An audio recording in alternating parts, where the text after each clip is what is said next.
Hello, and welcome to Lore and Sleep. Tonight we travel north, far north, to a world of cold water and dark forests, and long winters where the sun barely rises and the nights stretch on for so long that the people who lived through them developed a relationship with darkness that was unlike anything in the warmer parts of the world. We are going to Scandinavia, to the age of the Vikings, to the people who looked at the cold North Atlantic and decided to sail across it, who built ships so perfectly suited to their purpose that they could cross oceans and navigate rivers equally well, who raided and traded and settled and explored across a territory so vast that it stretched from the rivers of Russia to the shores of North America. This is the story of the Vikings, not the horned helmet caricature that popular culture has given us, though that image has its own strange charm, but the real people, the farmers and the traders, and the warriors and the poets, and the explorers, the people who lived in longhouses beside dark fjords, and who told stories about gods who were as mortal as they were, who would die at the end of the world, just as the Vikings themselves died in the cold water, or the foreign field, or the quiet bed of old age.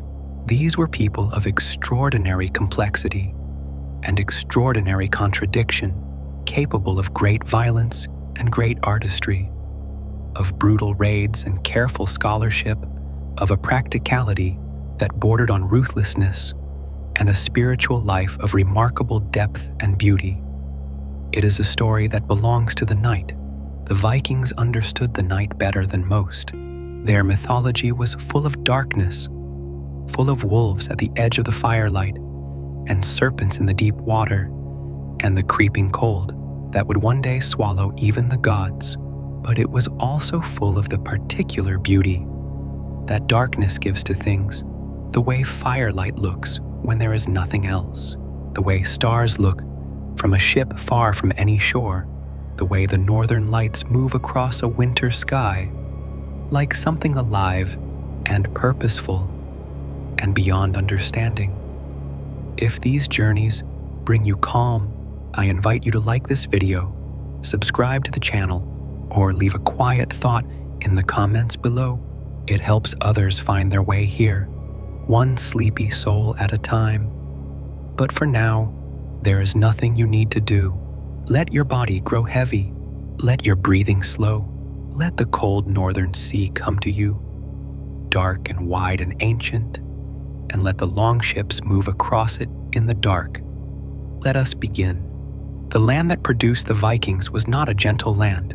Scandinavia, that long peninsula of mountains and fjords and dark forest that juts southward from the Arctic into the North Sea, was a landscape that demanded a great deal from the people who lived in it, and that gave back, when it gave it all, with a grudging precision that left little room for waste or error. The winters were long and dark and cold, the kind of cold that gets into the bones and stays there. That makes the spring feel like a miracle every year, regardless of how many times you have survived it.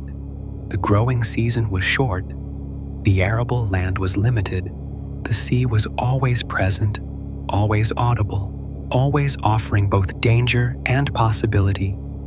The people who lived in this landscape for thousands of years, before the Viking Age, developed a set of values and a way of life that was shaped by its demands in every particular.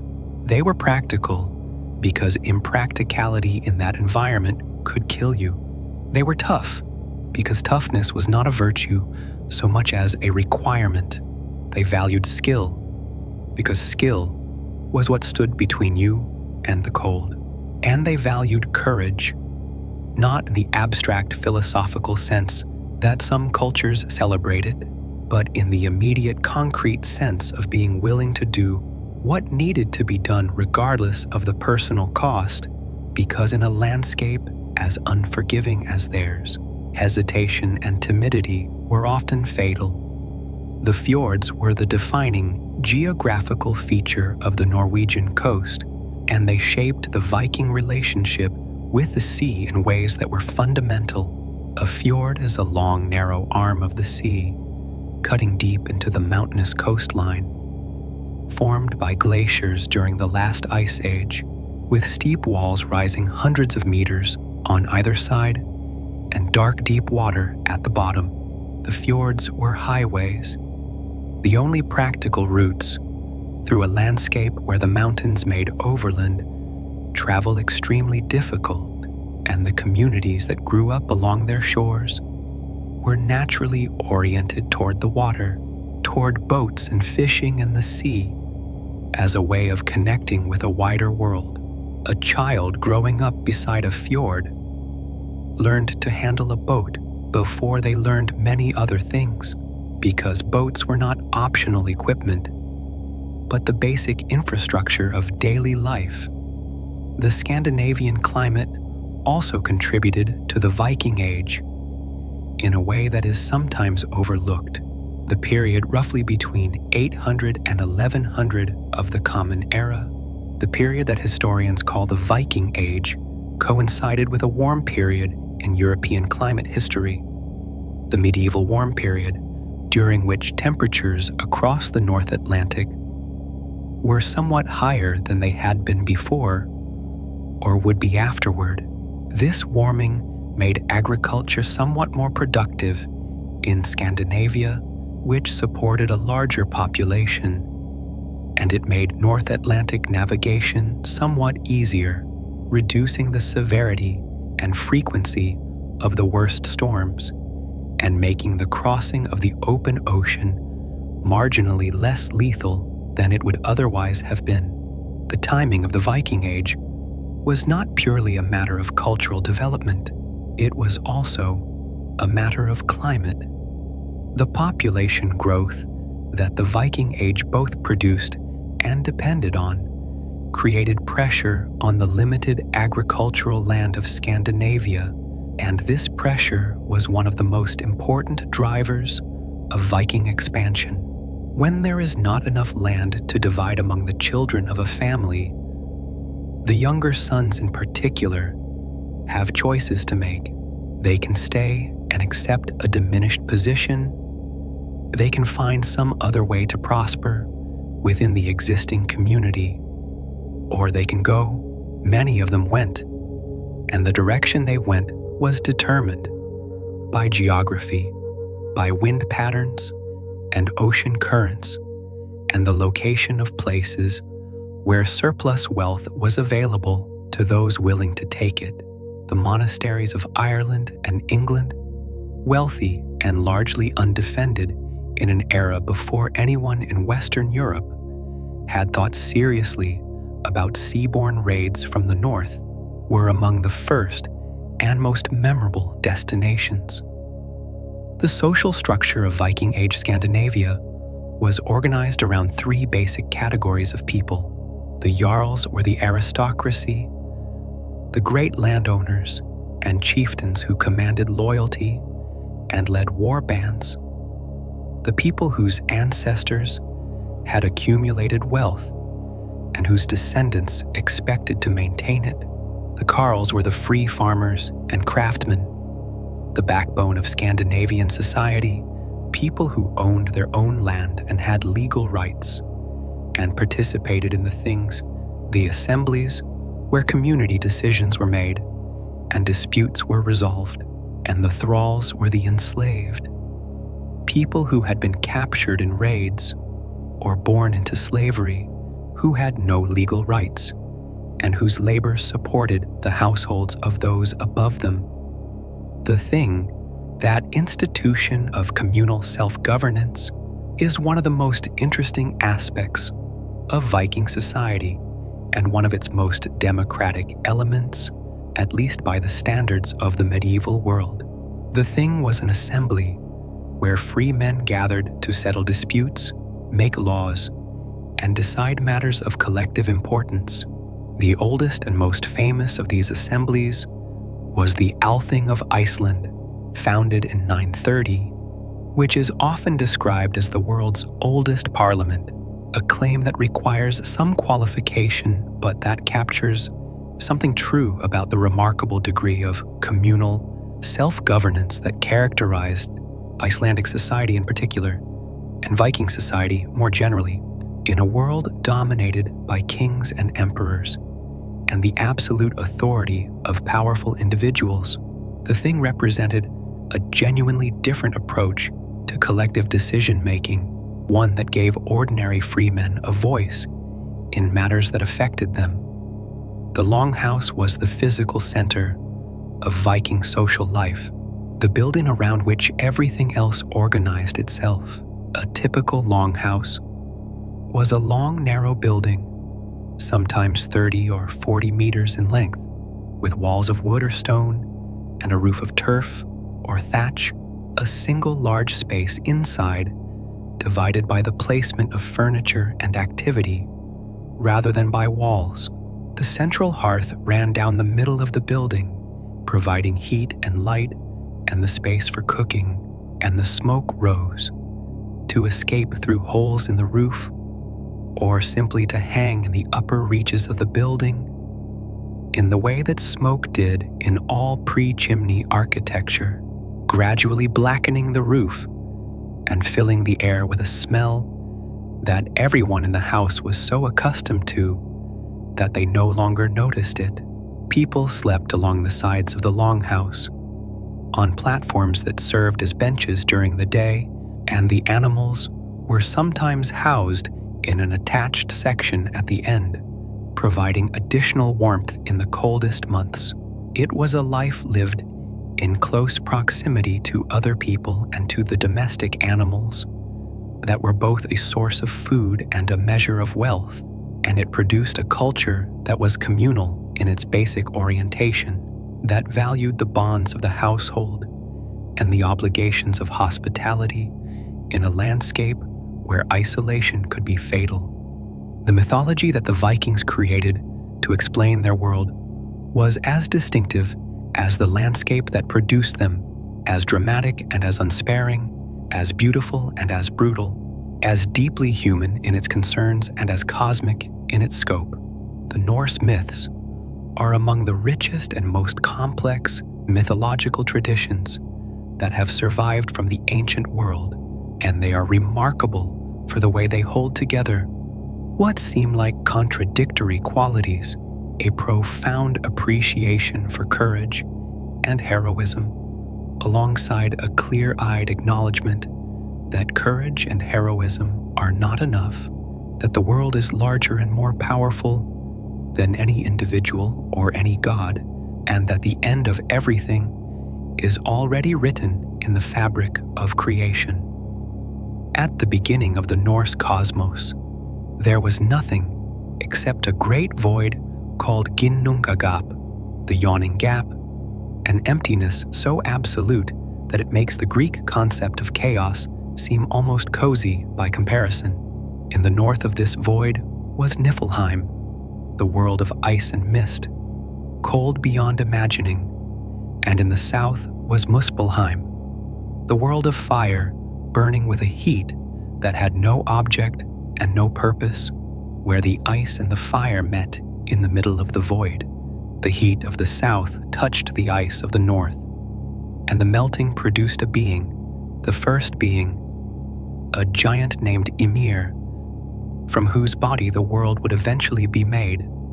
The gods came next, or more precisely, they developed from the melting ice alongside Ymir, and the first of them was Buri, whose grandson Odin would become the king of the gods and the father of much of what followed.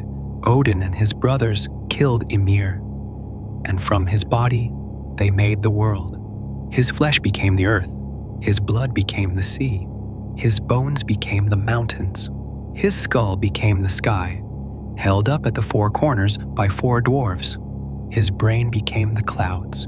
From his eyebrows they made Midgard, the middle world, the place where human beings would live. Surrounded by the great ocean where the Midgard serpent, that massive snake that was the child of Loki, coiled around the world with its tail in its own mouth. This cosmology of 9 worlds, connected by the great ash tree Yggdrasil, the world tree whose roots reached into the depths of the cosmos and whose branches touched the sky, was one of the most elaborate and most beautiful spatial metaphors for the structure of reality that any mythological tradition has produced. Each of the 9 worlds was different, and each had its own character. Asgard was the home of the Aesir gods. The warrior gods, led by Odin, reached from Midgard by the Rainbow Bridge Bifrost. Vanaheim was the home of the Vanir gods, an older group of deities associated with fertility and nature, who had once fought a war with the Aesir, and then made peace and exchanged hostages, including the god Freyr and the goddess Freya. Jotunheim was the land of the giants, those ancient and often adversarial beings who were neither gods nor humans, but something older and in some ways more powerful. Helheim was the realm of the dead, ruled by the goddess Hel, half alive and half dead herself, where those who died of illness or old age rather than in battle went to spend their afterlife in a gray and undramatic continuation of existence. Odin was the chief of the gods, the Allfather, and he was one of the most complex divine figures in any mythology. He was a god of wisdom, of war, of magic, of poetry, of death, a combination of domains that reflects the Norse understanding that these things are not as separate as they might appear, that wisdom requires an encounter with mortality, that war and poetry are both forms of heightened consciousness, that magic and strategy are both ways of shaping reality through will and knowledge.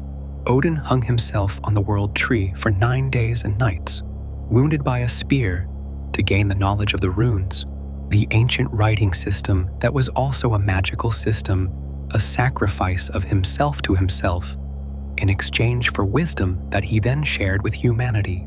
He gave one of his eyes to drink from the well of Mimir, the well of wisdom, in exchange for a single draught of its water, which suggests both his extraordinary desire for knowledge and his willingness to pay extraordinary prices for it.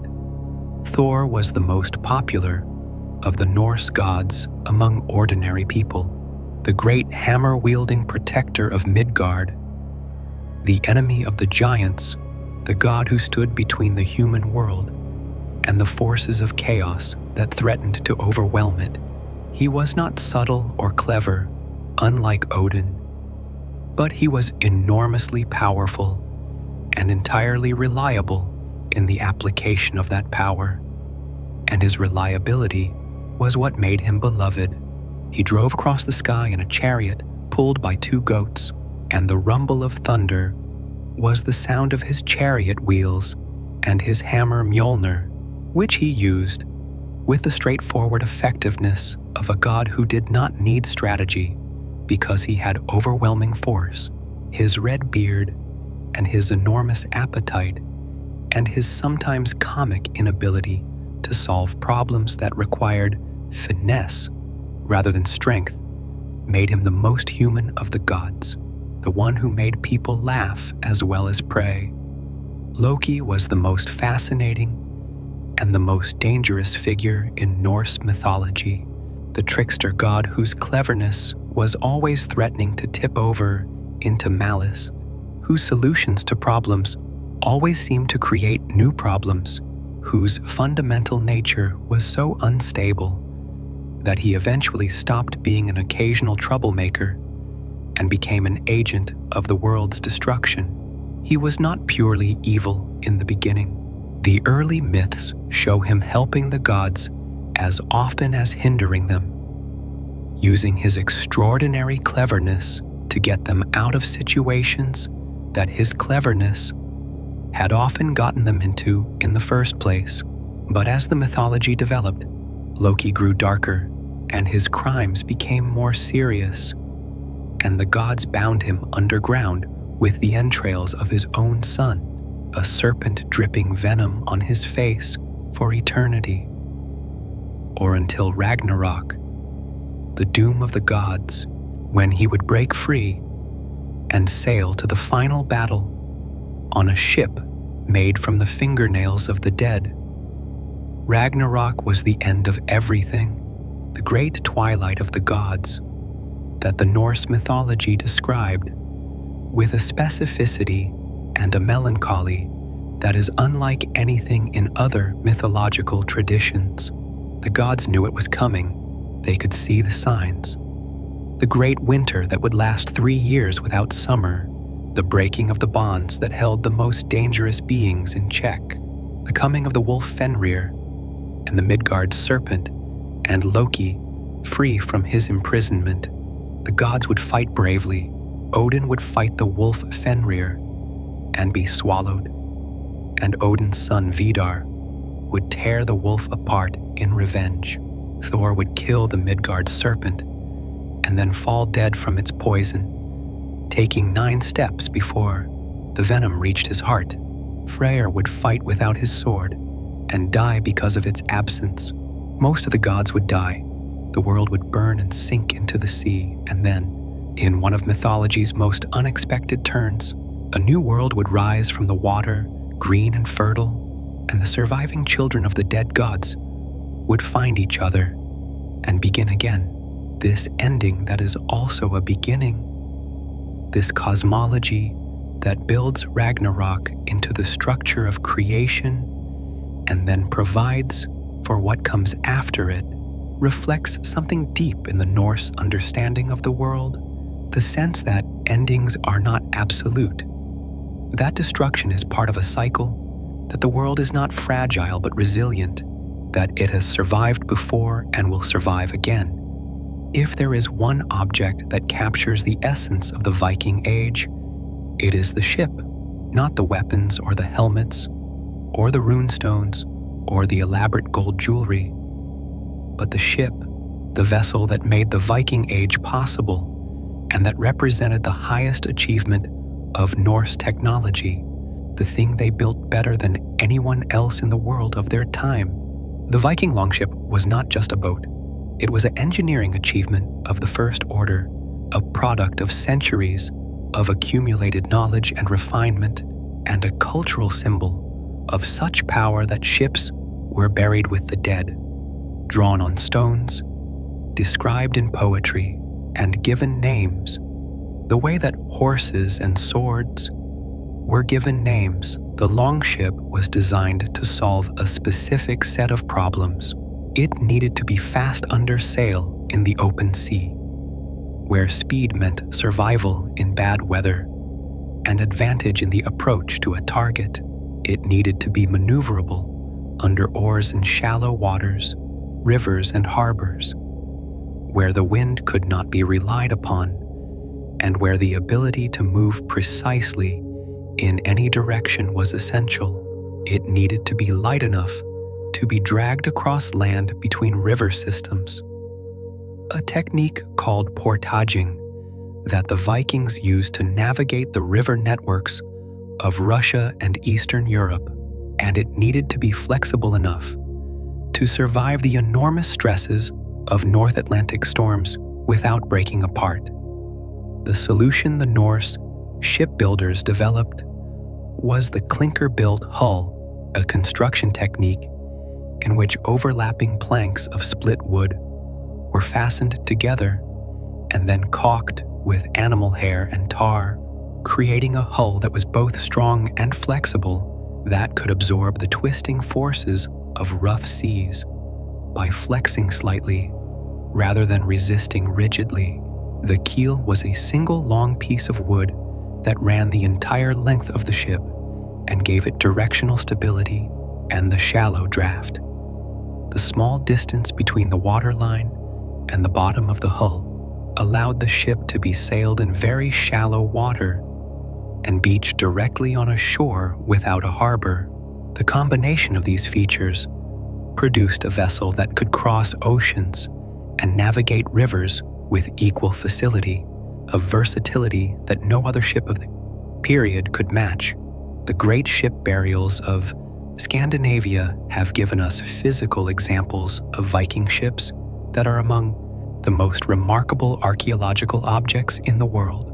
The Oseberg ship, found in a burial mound in Norway and now displayed in the Viking Ship Museum in Oslo, is the best preserved Viking Age ship in existence, a vessel of extraordinary elegance that was buried with 2 women around 830, and that contains not just the ship itself, but a treasure of grave goods, including textiles, furniture, cooking equipment, and the remains of 15 horses and 6 dogs, an entire portable household sent into the afterlife with the deceased. The ship itself is beautiful in a way that goes beyond mere functionality, with carved decorations on the prow and stern that suggest a culture that cared about aesthetics as much as efficiency, that wanted its finest objects to be beautiful as well as useful navigation across the open ocean without GPS or magnetic compasses or any of the navigational technology that modern sailors rely on. Was one of the most impressive practical achievements of the Viking Age, and it was accomplished through a combination of astronomical observation, intimate knowledge of wind and current patterns, the behavior of birds and sea life, and a form of collective practical knowledge accumulated over generations of sailors who paid careful attention to what the sea told them. The Norse sagas describe the use of solar stones, crystals that could reveal the position of the sun through cloud cover by polarizing light, though the extent to which these were actually used in navigation remains a matter of scholarly debate. What is not debated is that Viking navigators crossed the North Atlantic repeatedly and reliably, reaching Iceland and Greenland and eventually North America, achievements that required navigational skills of a very high order. The sound of a Viking ship at sea would have been unlike anything in the modern world. The creak of the wood under stress, the slap of water against the clinker hull, the wind in the rigging, the rhythmic splash of oars when the wind failed, the occasional shout of the lookout or the helmsman, the breathing and grunting of the oarsmen, pulling together in the way that physical labor requires synchronization. There was no shelter on most longships, no cabin, no protection from the weather, just the open hull and the elements and the men who chose to put themselves in that situation, a choice that required either extraordinary courage or extraordinary necessity or some combination of the two that was specific to the Viking relationship with the sea. The sea was not separate from Viking spiritual life, but deeply embedded in it. The god of the sea, Njord, was one of the Vanir gods sent to Asgard as a hostage after the war between the Aesir and Vanir, and he was the patron of sailors and fishermen, the divine presence that controlled the winds and the sea in ways that could make the difference between a successful voyage and a disaster. The act of setting sail was a religious act as much as a practical one, and the return from a successful voyage was an occasion for gratitude to the gods who had permitted survival. The sea burial, in which the dead were committed to the water rather than to the earth, was the highest honor available to some, the return of a life to the element that had shaped it. The word Viking comes from an Old Norse word that probably referred to the act of going on an expedition, specifically a seaborne expedition for raiding or trading, and it was applied to the people who made such expeditions rather than to all Scandinavians of the period. Not all Scandinavians were Vikings in this sense. Many were farmers and craftsmen who lived and died within a few miles of where they were born, who knew the sea as fishermen know it, rather than as raiders and explorers know it. But the Vikings, in the sense of those who went out on the expeditions, were the ones who changed the wider world, who left their mark on the coasts of Europe and the rivers of Russia and the islands of the North Atlantic, and it is their story that the word has come to tell. The raid on the monastery of Lindisfarne in 793 is the event that historians traditionally use to mark the beginning of the Viking Age, though there had been Norse activity in the British Isles before that date. Lindisfarne, a small island off the northeast coast of England, was home to one of the most important monasteries in the early Christian world, a place of great spiritual significance and considerable material wealth, filled with the gold and silver and jeweled objects that wealthy donors gave to the church. It was also completely undefended, because nothing in the experience of the Christian kingdoms of Britain had prepared them for seaborne raiders who could appear without warning from across the North Sea, strip a place of its valuables, kill or capture its inhabitants, and be gone again before any organized response was possible. The shock of Lindisfarne reverberated through the Christian world, not just because of the violence and the loss, but because the attack seemed to come from nowhere, from a direction and a people that most of Western Europe had not thought about in strategic terms. The Northmen, as they were called. The people from the north had existed as trading partners and occasional irritants for centuries, but the organized raiding that characterized the early Viking Age was something qualitatively different, a sustained and systematic exploitation of the vulnerability of coastal communities that had no naval defense and no experience of this kind of threat. The raids expanded rapidly in the decades after Lindisfarne. Ireland was hit hard and repeatedly, its monasteries and towns suffering the same treatment that Lindisfarne had received.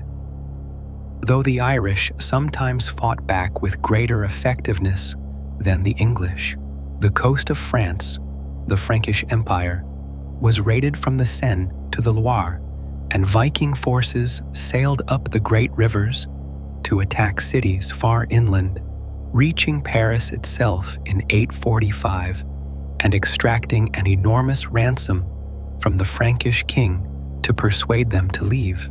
The Iberian Peninsula, the Mediterranean coast, even the coast of North Africa, and the islands of the Western Mediterranean were reached by Viking raiders who had discovered that the wealth of the Mediterranean world was accessible to ships of sufficient boldness and range. But the Vikings were not only raiders, they were also traders, and in some ways, their trading activities were more significant in the long run than their raiding, because trading creates connections and relationships and the exchange of goods and ideas that can transform the societies involved.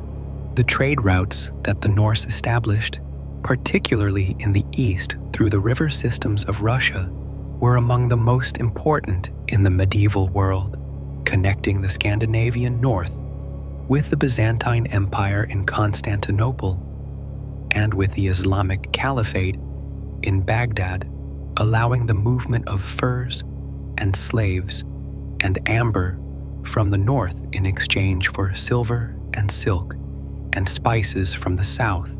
The silver hoards that archaeologists have found throughout Scandinavia, containing Islamic coins minted as far away as Central Asia, are physical evidence of the reach of these trading networks and of the extent to which the Viking Age was as much a commercial as a military phenomenon.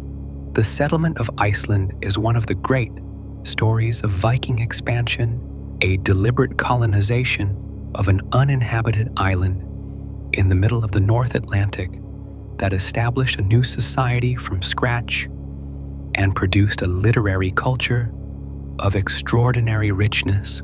Iceland had been discovered, probably by Irish monks, before the Norse arrived, but the first permanent Norse settlement dates to around 870, when farmers from Norway, some of them fleeing the consolidation of power under Harald Fairhair, who was bringing the independent chieftains of Norway under centralized royal authority, began to arrive in significant numbers. Within 60 years, most of the habitable land of Iceland had been claimed, and the island had a population of somewhere between 20 and 30,000 people, governed by the decentralized system of local chieftains and the National Assembly, the Althing, that made Iceland one of the most politically distinctive societies of the medieval world. The Norse settlement of Greenland around 985, and then of North America around 1000 under Leif Erikson and the other explorers whose voyages are described in the Vinland sagas, was the furthest extension of the Viking Reach and one of the most remarkable achievements of the age of exploration. The settlement at Lonso Meadows in Newfoundland, discovered and excavated in the 1960s, is the only confirmed Norse site in North America, and it provides physical evidence for what the sagas described, that Norse people reached the American continent 5 centuries before Columbus, established at least temporary settlements, and interacted with the indigenous people they found there, interactions that the sagas describe with a mixture of curiosity and violence that reflects the complicated nature of all such encounters. The Vikings were famous in their own time and have remained famous ever since as warriors, and it would be dishonest to minimize the role that violence played in their culture and their history. They raided, they killed, they enslaved, they destroyed.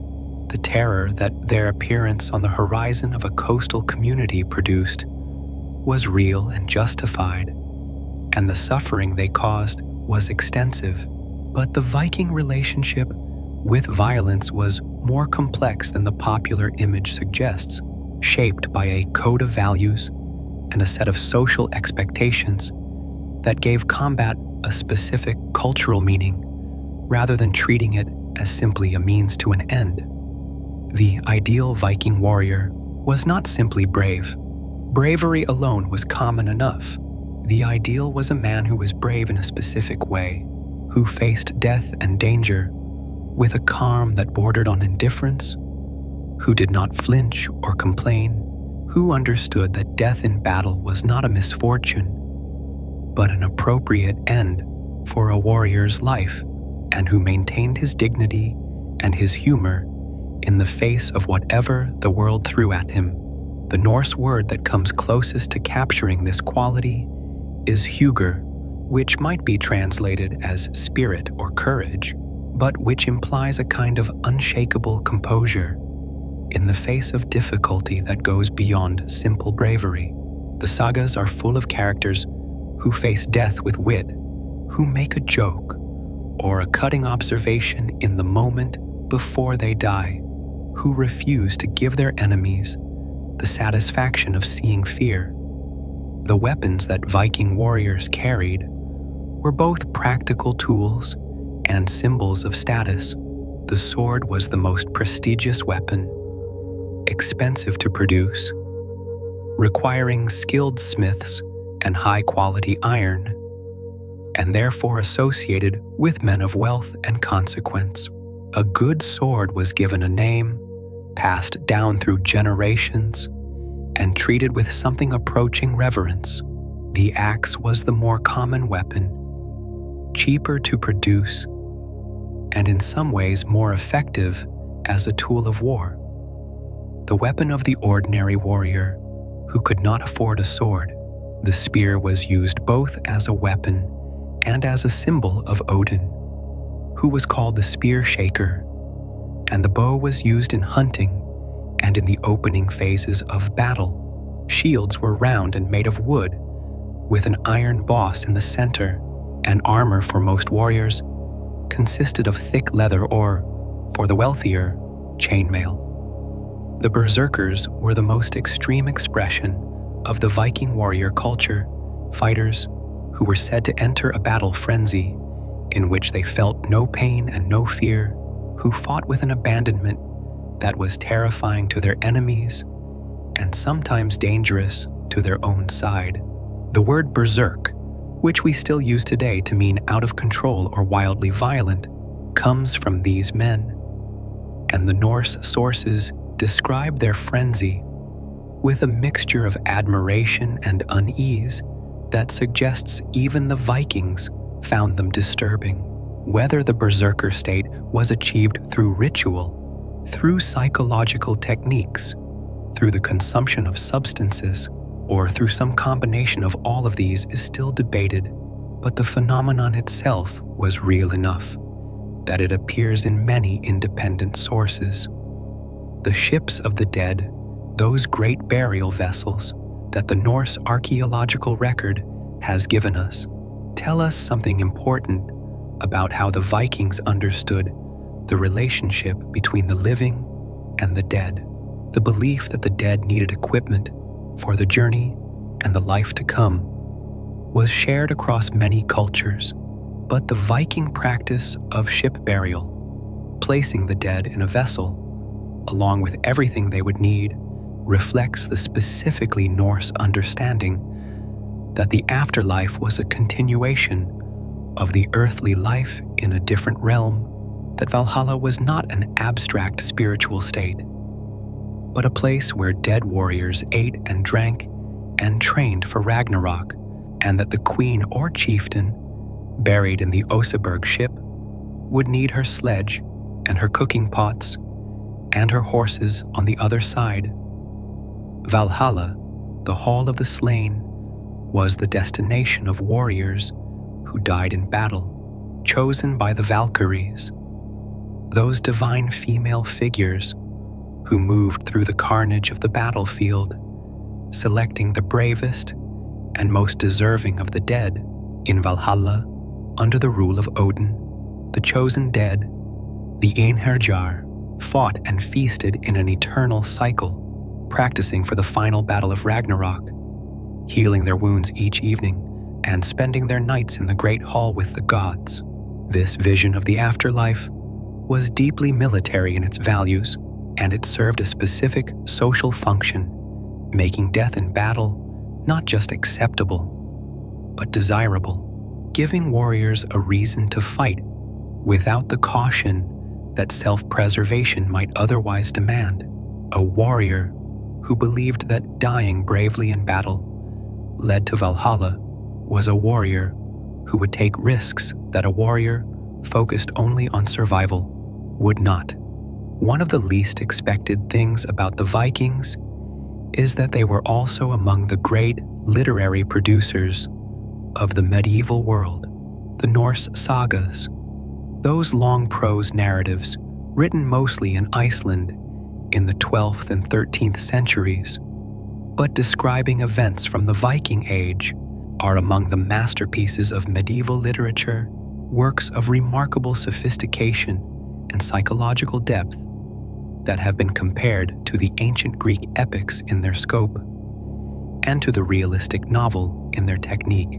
They are not the kind of literature that the popular image of the Vikings suggests, and their existence is a reminder of the gap between the popular image of any historical people and the complex reality. The sagas come in several distinct types. The family sagas, or Icelandinga sagas, deal with the lives of Icelandic families in the period between the settlement and the conversion to Christianity, describing feuds and legal disputes, and love affairs and journeys, with a realism that is remarkable for the medieval period. They focus on ordinary people in extraordinary situations, on the way that small decisions compound into catastrophe, on the complicated interplay between personal honor and social obligation, on the difficulty of being good in a world that does not always reward goodness. The best of them, sagas like Njal Saga and Egil Saga and Laxdæla Saga, can stand comparison with the great novels of any tradition. The King's Sagas describe the lives of the Scandinavian rulers, most famously in the work of Snorri Sturluson, the Icelandic chieftain and scholar who in the early 13th century composed Heimskringla, a history of the kings of Norway from mythological times to his own era, and the Prose Edda, the most comprehensive account of Norse mythology that has survived, a work that preserves stories that would otherwise have been lost and that was composed by a Christian scholar who admired the old mythology enough to record it carefully even though he no longer believed in it. The Eddic poems are the other great category of Old Norse literature, verse compositions of considerable antiquity that deal with mythological subjects and with the stories of legendary heroes. The Poetic Edda, a collection of poems preserved in a single 13th century Icelandic manuscript, but certainly much older than that manuscript, contains poems like the Voluspa, the prophecy of the Seeress, which describes the creation of the world and its destruction at Ragnarok, in language of extraordinary power and beauty, a vision of cosmic history from beginning to end told by a dead seeress, whom Odin has called up from the grave to tell him what she knows. The skaldic poetry was another important form, the court poetry composed by professional poets, skalds, in honor of their patrons. Skaldic verse is among the most technically complex poetry in any language, with elaborate systems of rhyme and alliteration and kennings, those compound metaphors that are one of the most distinctive features of the Norse poetic tradition. The sea in skaldic poetry is the whale road or the seal bath. Gold is the fire of the water or the sweat of the sword. A warrior is a feeder of ravens or a diminisher of the wolf's hunger. These kennings are not arbitrary obscurity, but a sophisticated system for creating new meanings through unexpected combinations, a way of making familiar things strange and thereby more vivid. The runic writing system, which predates the Viking Age and continued to be used alongside the Latin alphabet after Christianization, was another important form of Norse textual culture, used for inscriptions on stones and weapons and objects of daily life. The runic alphabet, the Futhark named for its first 6 characters, was believed to have been discovered by Odin in his self-sacrifice on the world tree, and it carried a sacred significance that went beyond its practical function as a writing system. Runes were used in magic and divination, carved on objects to give them protective or active properties, used in spells that were intended to influence the course of events. The runestones that stand across Scandinavia, some of them large carved memorial stones, erected in honor of the dead, are perhaps the most visible surviving record of this runic tradition, a landscape of memorials that gives names and sometimes stories to people who would otherwise be entirely lost. The popular image of the Viking Age is so dominated by warriors and ships and raids that it can be easy to forget that the vast majority of the people who lived in Viking Age Scandinavia spent most of their time doing the same things that people in all agricultural societies spend most of their time doing: growing food, raising animals, making and repairing objects, managing households, raising children, and dealing with the ordinary difficulties and pleasures of daily life, the world of the farm and the household was not less important than the world of the sea and the raid. It was simply quieter, and quiet things leave fewer dramatic traces in the historical record. Women in Viking Age society had a degree of legal and social independence that was, by the standards of the medieval world, considerable. They could own property and inherit from their families. They could divorce their husbands under certain circumstances and retain their dowry. They managed the household in their husband's absence, which, given the frequency and length of Viking voyages, could mean managing it for extended periods, making decisions about farming and animals and the welfare of the household that required real authority and real competence. The symbol of this domestic authority was the bunch of keys that the mistress of the household wore at her belt, the physical token of her control over the stores and the locked boxes and the resources of the home. The archaeological record of Viking Age women is rich with evidence of their craft skills and their aesthetic sensibility. The textiles they produced, woven and embroidered and decorated, were among the finest of the medieval world, technically demanding and artistically sophisticated. The jewelry they wore, brooches and pendants, and arm rings in silver and gold, were objects of beauty that also served as portable wealth, status markers that could be read by anyone who knew the visual language of the material culture. The tools of their craft, the loom weights and spindle whorls that appear in such numbers in archaeological sites, speak of a world in which textile production was constant and important and valued, even if it was not the kind of activity that made it into the sagas. The food that Viking Age Scandinavians ate was shaped by the environment and the season. Grain, primarily barley and oats, was the foundation of the diet, made into bread and porridge and beer. Fish, both fresh and dried and salted, was enormously important, particularly in coastal areas and during the winter when other food sources were limited.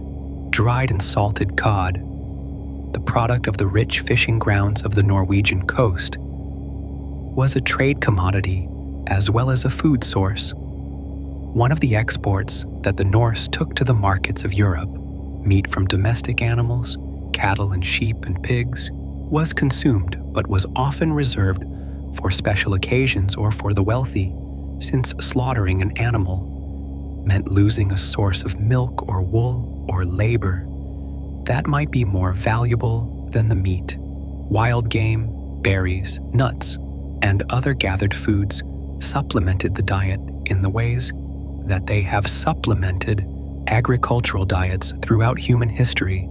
The social occasions that punctuated the agricultural year were occasions for feasting, storytelling, music, and the kinds of communal activity that maintain the social bonds of a community. The great feasts associated with religious observances, blots, which involved sacrifice and communal eating and drinking, were the most important of these occasions, times when the community gathered to honor the gods and to reinforce its own cohesion through shared ritual. The drinking of ale and mead at these occasions was not simply celebratory, but had a ritual dimension, with special drinking vessels and formal toasts that connected the living to the dead and to the divine, drinking in honor of specific gods or fallen warriors in a way that made the feast a kind of ongoing conversation between the human community and the wider world of gods and ancestors. The childhood of a Viking Age Scandinavian was short by modern standards, not because children were treated harshly, but because the demands of the agricultural economy meant that children contributed to the household from an early age and took took on adult responsibilities relatively young. Games and play were part of childhood, as they are in all human societies, and the archaeological record provides evidence of toys and game pieces that tell us something about what children did with their time. But the transition to adult roles happened earlier than in modern societies, and by their early teens, most young people were functioning as junior adults, taking on the work and the responsibilities of their gender and their social position. The Viking Age did not end with a single event or a dramatic final moment. It faded gradually and unevenly as the conditions that had produced it changed, and as the societies involved were transformed by Christianity, by political consolidation, and by the development of the feudal structures that were reshaping Europe in the 11th and 12th centuries.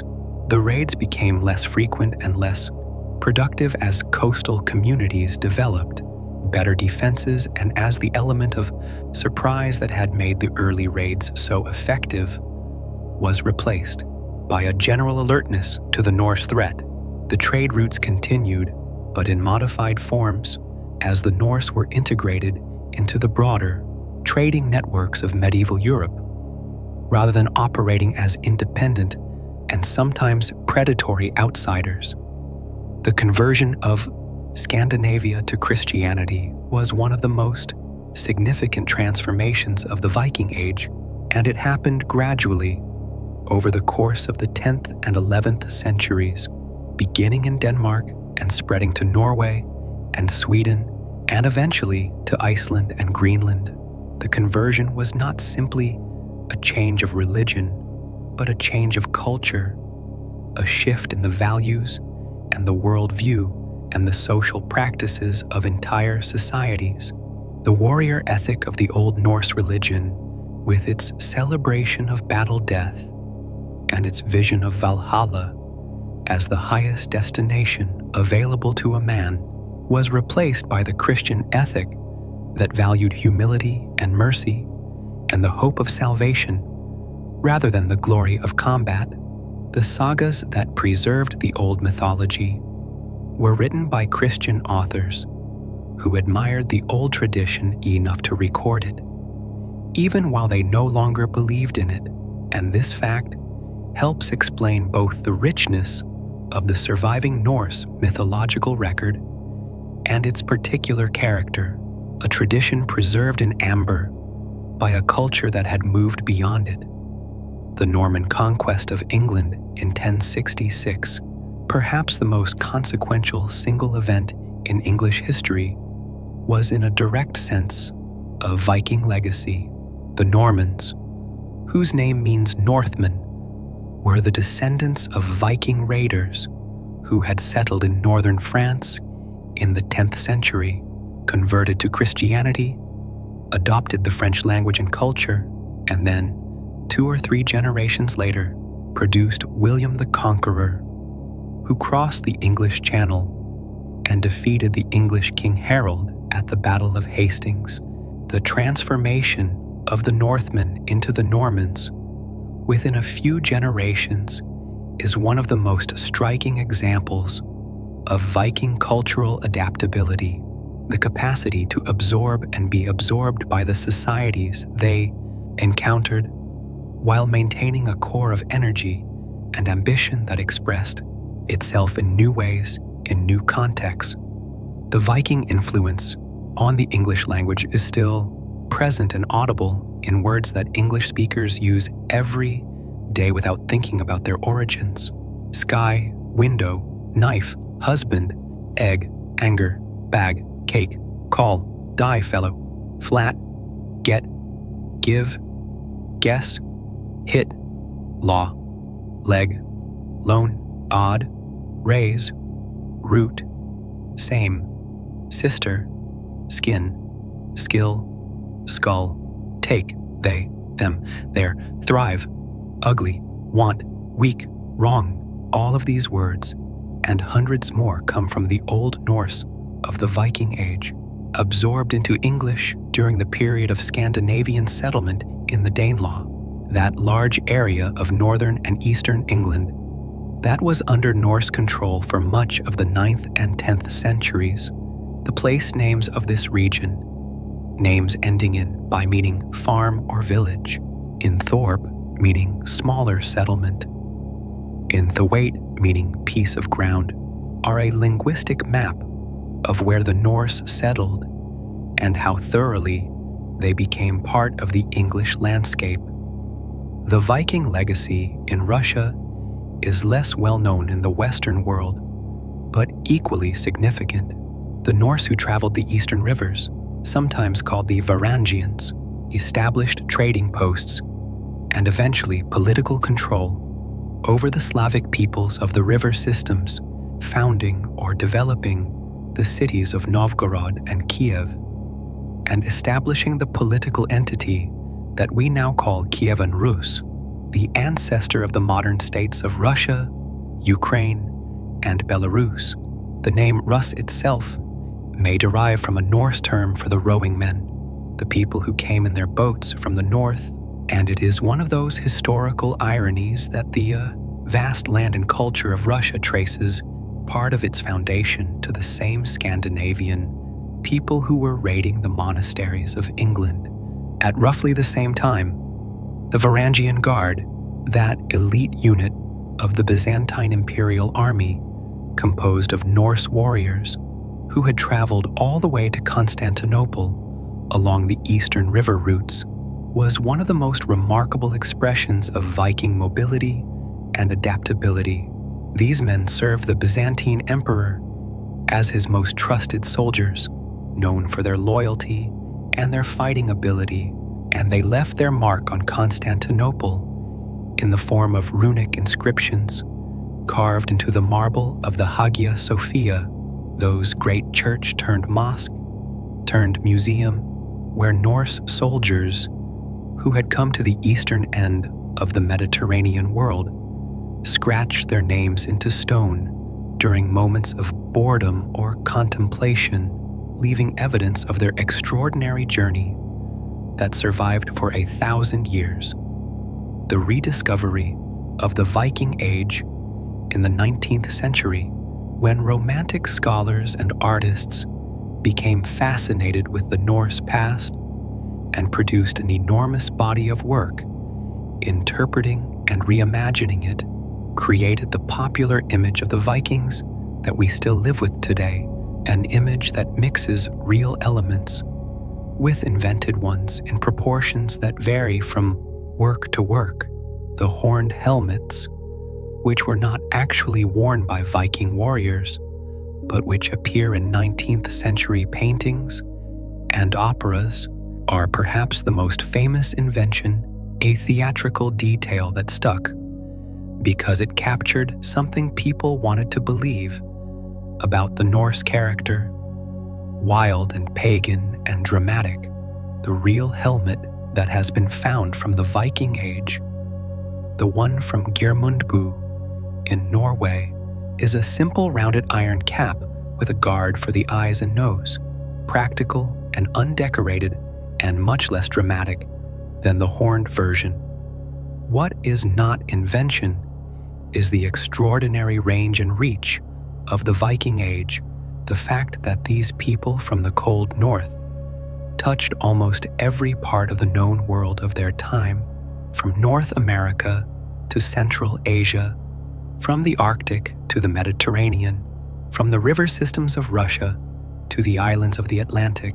They were not the brutal savages of the popular imagination, though they were capable of brutality. They were not the noble warrior poets of the romantic imagination, though they produced remarkable poetry and remarkable warriors. They were something more interesting than either of those images, something more complicated and more human, a people shaped by a specific landscape and a specific history, who responded to the opportunities and the pressures of their time with a combination of practical skill and cultural complexity that left a mark on the world that is still visible today. The longships are gone, rotted or burned or buried with their owners. The great halls have returned to the earth. The gods of Asgard have retreated into the mythology books and the comic films and the academic papers and the half-remembered stories that drift through the culture like fog. But the place names remain. In England and in Russia and in France and in Iceland and in the islands of the North Atlantic, each one a small monument to the people who came from the north and changed the world they found. And the sagas remain. Those extraordinary stories of ordinary people in extraordinary circumstances, still readable, still compelling, still capable of making you feel the particular quality of a world where honor mattered more than comfort and death in battle was preferable to a long life of cowardice. Let the longships rest now on the dark fjord, pulled up on the shore, their oars shipped and their sails furled. Let the longhouse settle into the night, the hearth fire burning low, the household asleep on their benches along the walls. Let the Norsemen who went out and came back, and the ones who went out and did not, rest where they are, in the earth of Scandinavia, and the earth of England and Ireland, and France and Russia, and Iceland, and the east coast of North America, in all the places where the Viking Age left its dead. Let the sea move in the dark, the same cold North Atlantic that the longships crossed and recrossed for 3 centuries, patient and indifferent and old beyond any particular history, and let the stars turn above it. The same stars that the Norse navigators used to find their way across the open ocean, steady and reliable and utterly unchanged by everything that has happened beneath them.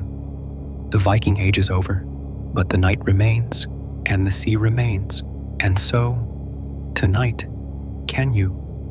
And so we leave the age of the Vikings, resting in the darkness of 1,000 years. We walked through the landscapes that made them, the cold fjords and the dark forests, and the narrow strip of arable land between the mountains and the sea.